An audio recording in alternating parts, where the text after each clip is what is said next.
जहर दे देता तो सबकी निगाह में आ जाता। सो ये किया कि मुझे वक्त पे दवाएं न दी। अख्तर नज़मी का ये शेर बिल्कुल फिट बैठता है रेखा और किरण कुमार के रिश्तों पर, लेकिन ये शेर केवल रेखा कहा करती थी क्योंकि धोखा किरण कुमार ने दिया था, दिल किरण कुमार ने तोड़ा था। मेरा नाम है शरद, आप देख रहे हैं KBK यानी किस्से बॉलीवुड के, जहां मैं आपको बॉलीवुड के किस्से कहानियों से रूबरू कराता हूँ। 1972 और 1973 के आसपास का समय, रेखा के पास फिल्मों की कतारें थी, तकरीबन 16 फिल्में। इनमें से कुछ नोटेबल फिल्म्स थी, जैसे रामपुर का लक्ष्मण, जिसमें रणधीर कपूर भी थे। इस फिल्म का एक गाना बहुत हिट हुआ था, गुम है किसी के प्यार में। कीमत एक क्राइम थ्रिलर फिल्म थी जो काफी हिट हुई थी। कहानी किस्मत की, इसमें रेखा की जोड़ी धर्मेंद्र के साथ थी और लोगों ने इस जोड़ी को काफी पसंद किया था। इसी बीच बॉलीवुड में एंट्री होती है एक नए लड़के की, नाम था किरण कुमार, बॉलीवुड के वेटरन एक्टर जीवन के बेटे।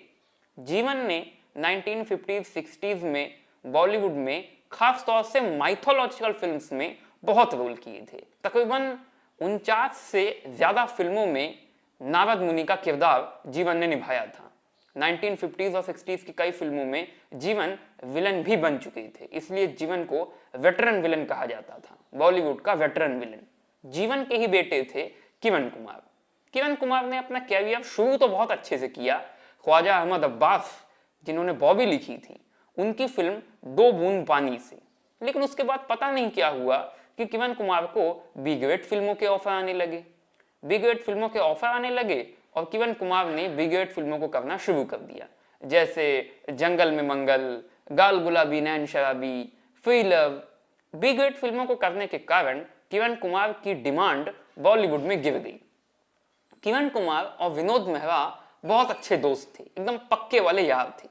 जब रेखा और विनोद मेहरा रिलेशनशिप में इन्वॉल्व थे, इनका रिलेशनशिप चल रहा था, तभी किरण विनोद के जरिए रेखा से मिले थे।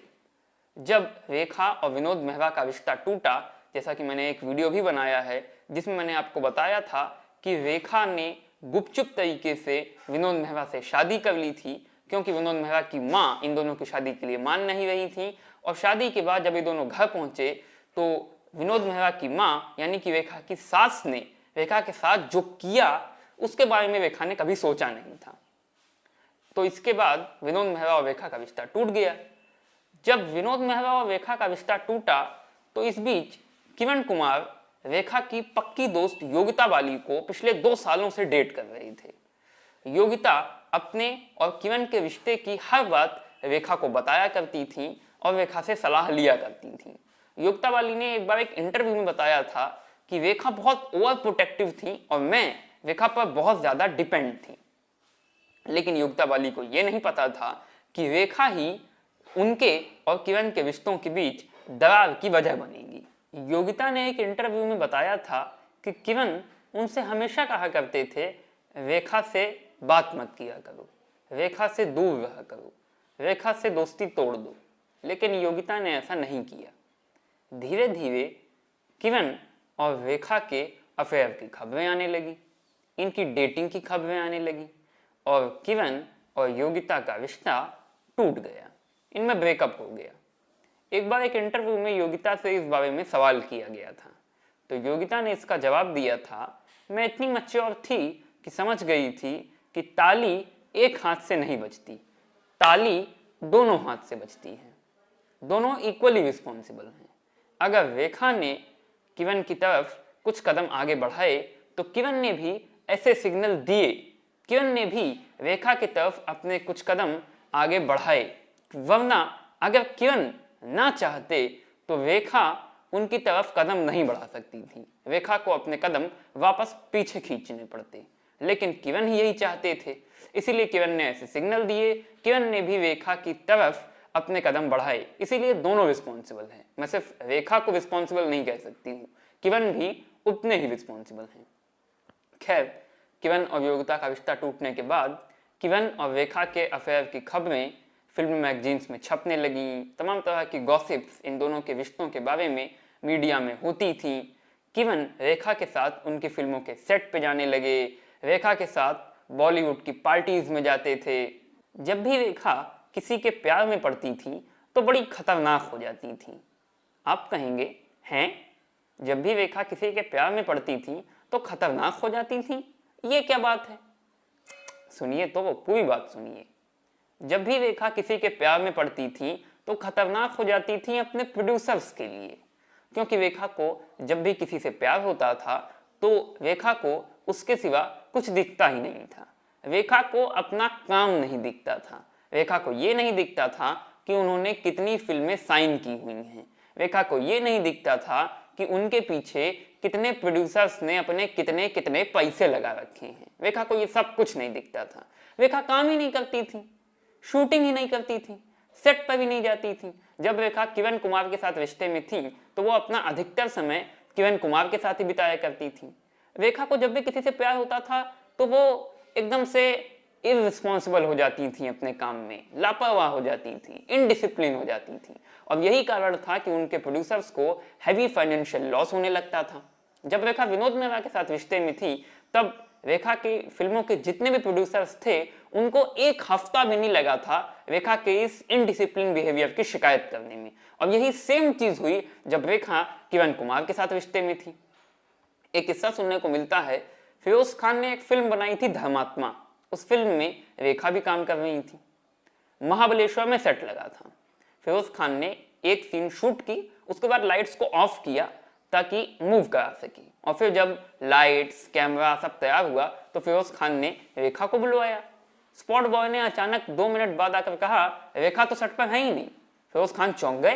अरे शूटिंग के टाइम पर जब उनका शॉट आने वाला है, उनको शूट करना है, तो रेखा सेट पर से कहां चली गई? अभी कोई पैकअप तो हुआ नहीं है, उनका शॉट आने वाला है, सेट पर से कहां चली गई? तो स्पॉट बॉय ने कहा, मुझे क्या पता। तो फिरोज खान ने सेट पर और लोगों से पूछताछ की। उनमें से एक आदमी ने बताया कि उसने रेखा को कार से कुछ देर पहले ही सेट के बाहर जाते देखा है। फिरोज खान ने सोचा, रेखा अपनी शूटिंग के टाइम पर जब उनका शॉट आने वाला है, सेट से कार से कहां चली गई? तब भी फिरोज खान ने सोचा, कोई बात नहीं, हो सकता है कोई जरूरत हो, कुछ लेना हो, रेखा यही शहर में होंगी। फिरोज खान भी अपनी कार से महाबलेश्वर में निकले ताकि रेखा को ढूंढ सके। लेकिन रेखा जब महाबलेश्वर में होंगी तब तो मिलेंगी, रेखा मिली ही नहीं। फिरोज खान निराश होकर लौट आए। 2 दिन बाद रेखा लौट के आई। फिरोज खान झल्लाए हुए थे। फिरोज खान ने इस बारे में पूछताछ शुरू की तो रेखा ने बड़ी ही लापरवाही के साथ जवाब दिया, वो मुझे किरण की याद आ गई थी तो मैं उससे मिलने के लिए मुंबई चली गई थी। फिरोज खान ने अपना सर पीट लिया। क्या कर सकते थे, क्या कह सकते थे? एन श्रीनिवास 1970s-80s के बहुत बड़े एस कैमरामैन थे। उन्होंने एक बार एक स्टेटमेंट दिया था अपने एक इंटरव्यू में। उन्होंने कहा था, कुछ लोग कभी नहीं बदलते, जैसे रेखा और राजकुमार। अगर किसी प्रोड्यूसर ने इनमें से किसी एक को अपनी फिल्म में साइन किया है, मतलब कि वो इस बात के लिए तैयार है, मतलब कि वो इस बात के लिए मेंटली प्रिपेयर है कि उसकी फिल्म बनने में बहुत ज्यादा समय लगेगा, उसकी फिल्म बनने में बहुत ज्यादा लेट होगा, उसकी फिल्म लेट लपाट बनने वाली है, वो इस बात के लिए मेंटली प्रिपेयर है। एक किस्सा है कि प्रोड्यूसर शिव कुमार ने रेखा को अपनी फिल्म के लिए साइन किया था। फिल्म का सेट कोलकाता में लगा था। रेखा जब कोलकाता के एयरपोर्ट पे पहुंची तो वहां पर जो आदमी उन्हें लेने गया था उससे रेखा ने पूछा, बाकी लोग कहाँ हैं? उसने कहा, बाकी लोग सेट पे हैं। रेखा जब सेट पे पहुंची तो रेखा ने देखा सब लोग कार्ड्स खेल रहे थे, कार्ड्स।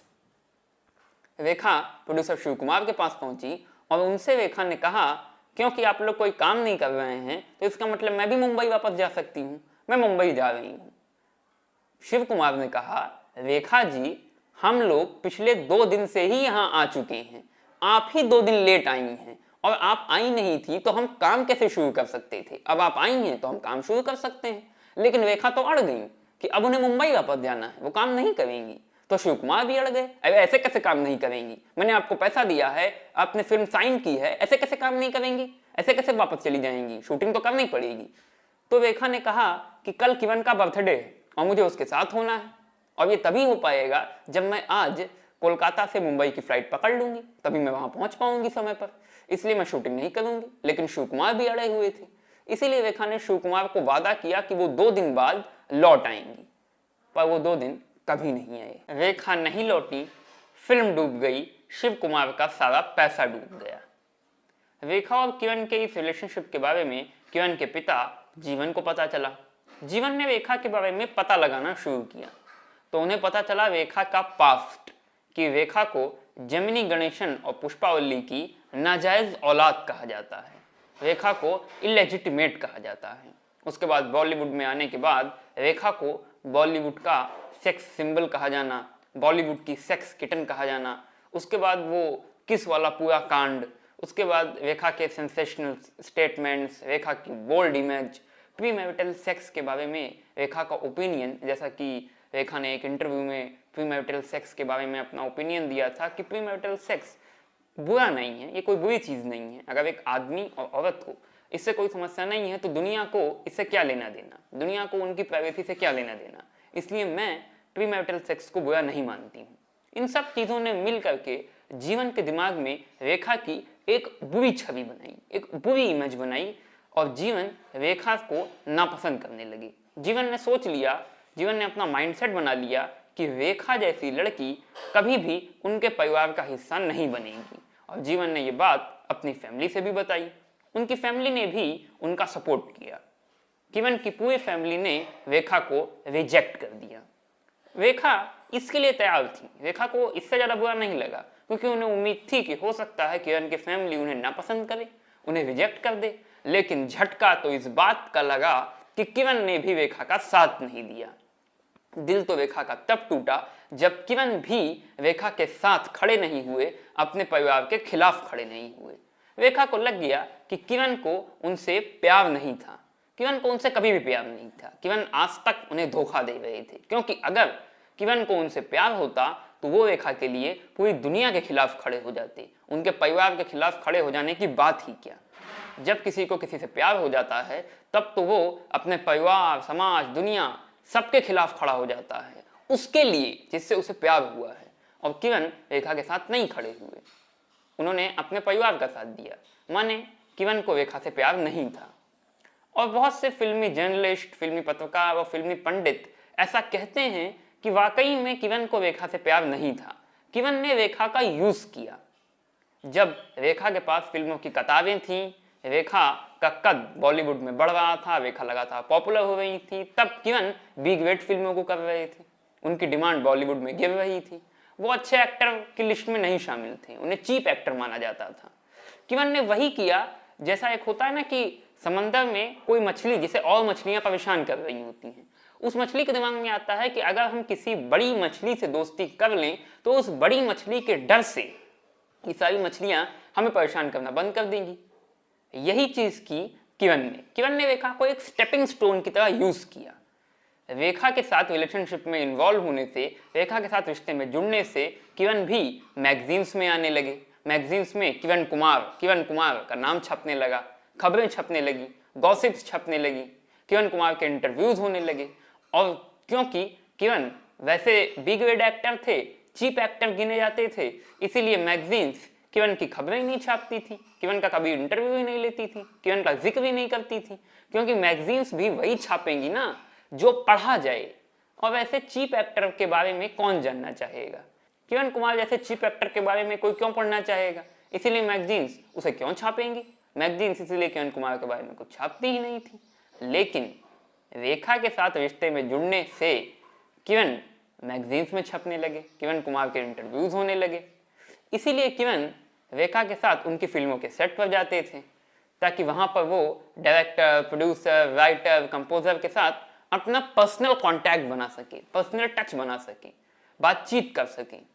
इसीलिए किरण रेखा के साथ बॉलीवुड की पार्टीज में जाया करते थे। वैसे तो किरण को इनविटेशन ही नहीं मिलता था, क्योंकि चीप एक्टर मेन एक्टर की लिस्ट में है ही नहीं, चीप एक्टर, बिग वेड एक्टर, इसकी डिमांड ही नहीं, तो पार्टीज में बुलाया ही नहीं जाता था। लेकिन चूंकि किरण अब रेखा के साथ जुड़ गए थे, तो अगर रेखा पे फ्लैश पड़ेगा तो किरण पे भी फ्लैश पड़ेगा। इसीलिए किरण रेखा के साथ पार्टीज में चले जाते थे और वहां पर प्रोड्यूसर, डायरेक्टर, राइटर, कंपोजर के साथ अपना पर्सनल टच बना लेते थे, उनसे बातचीत किया करते थे। इसीलिए उन्होंने ऐसा किया, रेखा को उन्होंने एक स्टेपिंग स्टोन की तरह यूज किया और इसमें वो कामयाब रहे। रेखा को स्टेपिंग स्टोन की तरह यूज किया और फिर थूक दिया।